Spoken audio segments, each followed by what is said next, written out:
More than 100 top Australian business leaders have penned a powerful open letter calling for a federal royal commission in the wake of the Bondi terror attack. Signatories include some of the nation's most powerful men and women from Australia's largest employer bodies who represent millions of Australians.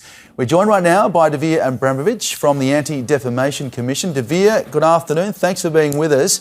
More than 100 top lawyers, politicians, the Bondi victims' families themselves, they want this Royal Commission. Can you tell us why it's needed?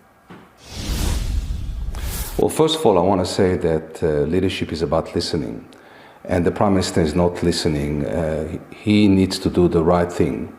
And we've got, as you said, hundreds of eminent Australians. We have religious, community, political organisations saying to the Prime Minister, if you don't call a Royal Commission into what happened at Bondi, this nation is counting down to another massacre.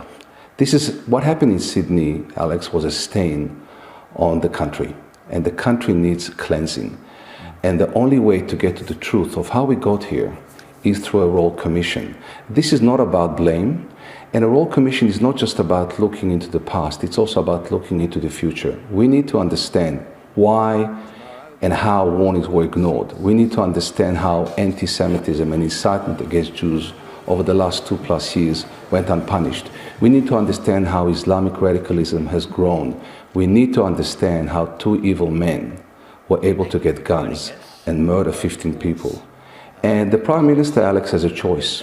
He can be on the side of the angels, which means doing everything that he needs to do to protect the public from another terrorist attack.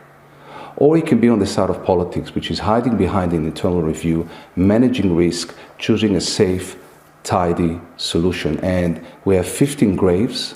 We have the worst terrorist attack in the country. We have the deadliest assault on Jews since October 7. And the Prime Minister is just not listening. We've seen anti-Semitic graffiti appear in Melbourne, namely Intifada 26. State governments, they want to classify this phrase as hate speech. Can you explain what Intifada means? Yeah, I'll just say that this is the new normal for Australian Jews. We feel like civilians in an undeclared war.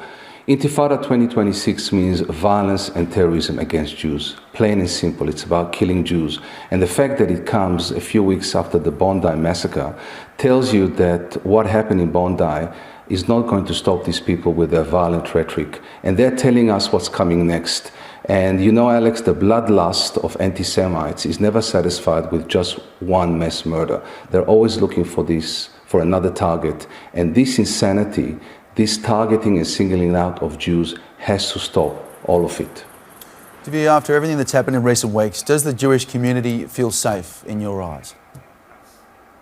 No, the Jewish community does not feel safe. And why should we feel safe?